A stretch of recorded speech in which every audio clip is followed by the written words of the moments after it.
This time we're looking at how you add resistance. So you might find that you have a circuit which has more than one resistor in it. And here's the simplest type of circuit that can have more than one resistor. We would call them R subscript 1 and R subscript 2.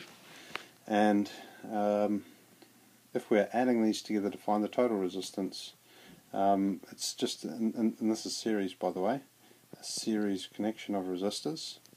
We have to find the total in series, RS I'll call it, is just R1 plus R2. So that's really nice and easy. If let's have an example. If this happened to be 10 ohms and this one happened to be 10 ohms, then your total would just be 10 plus 10 equals 20 ohms. Okay, so that's how you add in series. If you had a third resistor, you would just add on R3, so it would be plus R3. I'll give you a summary of the formulas right at the end. So that's in series.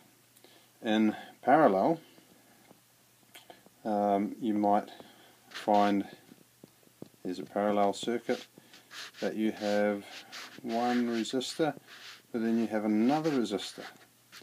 So this time R1 and R2 are not one after the other in the same loop. They come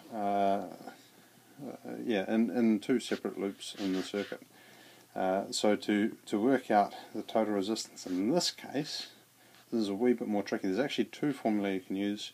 I'll focus on one of them, and the next one will come up in the derivations, which is in the next video. So RP is going to be a parallel resistance, and it's a little bit tricky because we're dealing with inverses. So the inverse of RP will equal the inverse of R1 plus the inverse of R2. And again, we're not getting into why this is, but the next video we'll get into the why and how all the calculations work out to produce this formula. Formula derivations are really cool, I think, and quite important to understanding physics. But in any case, if this, for a worked example, if we had, let's keep it, we'll write this as parallel, just so you remember. Okay, parallel, multiple pathways, that's the main thing for parallel. And worked example, if they're both 10 ohms again, then we end up with 1 over Rp, resistance in parallel, is 1 over 10 plus 1 over 10. I'll do a more complex example shortly, which gives us 2 over 10 because it's the common denominator. And to find out what Rp is then, is going to be 10 over 2. We have to flip both sides upside down. What we do to one side we do to the other, we have to take the inverse. And that equals 5 ohms. And 5 ohms makes sense as well. When we're thinking about it, if we have a single 10 ohm pathway, let's note with this colour, so if we have a single 10 ohm pathway, we would expect it to stay at 10 ohms.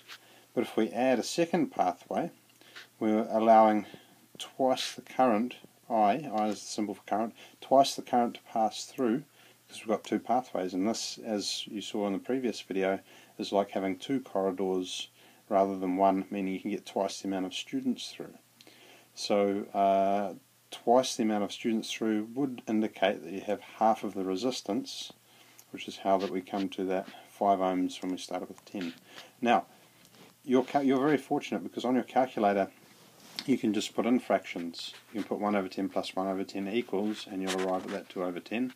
Or if one happened to be over 5, 1 over 5 and 1 over 10, you could put them straight into your calculator and you would get a nice fraction out, which you just have to invert to get your answer for Rp.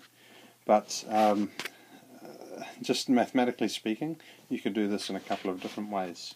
Here's one way. You could have Rp equals 1 over R1 plus 1 over R2, and then you can just do 1 over the whole thing. Or you can use that little inverse x to the negative 1 if you've got that on your calculator, or just 1 over x once you've calculated, done the initial 1 over R1 plus 1 over R2. There is one further formula which you can use for parallel, which is, again, I'll go into this in the derivation. The resistance in parallel equals R1 times R2 over R1 plus R2. And that's quite a tricky one to work out, but it definitely works. Okay, so just recapping, in series, in fact let's come across here, let's write our 2 formula. In series, you simply add them, R1 plus R2 plus ... all the way up to as many as you, n is a number for the amount of resistors you have. So for series, that's what you do. For parallel,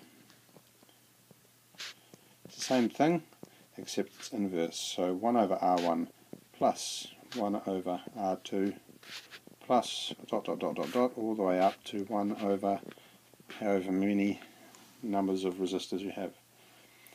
Okay,